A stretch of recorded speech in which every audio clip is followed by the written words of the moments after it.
Hey Catherine, connais-tu ça toi, la maladie de Charlevoix? Tu veux dire l'ataxie spastique de Charlevoix-Saguenay? Oh oui, je connais ça. J'ai justement un ami qui est atteint de la maladie. Ah oui, c'est vrai, c'est l'ataxie spastique de Charlevoix-Saguenay, le vrai terme. Bon, ça tombe bien parce que justement, j'aurais besoin de quelques éclaircissements sur le sujet. Oui, parfait. D'abord, comment on les reconnaît, ces personnes-là qui sont atteintes? Bien, de ce que je sais, ces personnes-là vont avoir un manque d'équilibre lorsqu'ils marchent. Ils vont aussi avoir une raideur au niveau de leurs jambes. Ils peuvent aussi avoir des difficultés avec leur coordination, surtout celle des bras. Et ils peuvent avoir aussi une faiblesse musculaire générale. Ces personnes-là peuvent avoir aussi des déformations au niveau de leurs pieds ou de leurs mains. Et finalement, ils peuvent avoir de la difficulté à prononcer certains mots.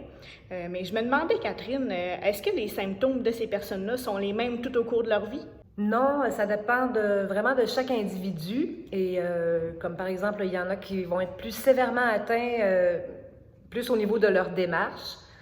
Et la maladie, elle évolue pas au même rythme pour chacun non plus. Ah, OK. Donc, ça veut dire que c'est une maladie qui est évolutive. Oui, la maladie, elle évolue avec le temps.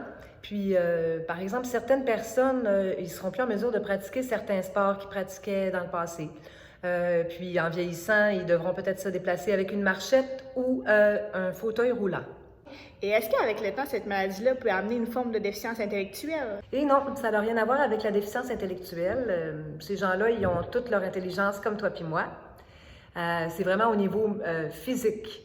L'atteinte est au niveau physique et au niveau des muscles, au niveau de la coordination. Quand je parle de coordination, là, c'est une certaine harmonie avec les gestes qu'on utilise pour accomplir une action.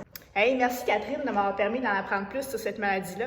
Donc, si vous voulez en savoir plus encore sur la taxie spastique de Charlevoix-Saguenay, nous vous invitons à aller lire l'article que nous avons rédigé sur cette maladie.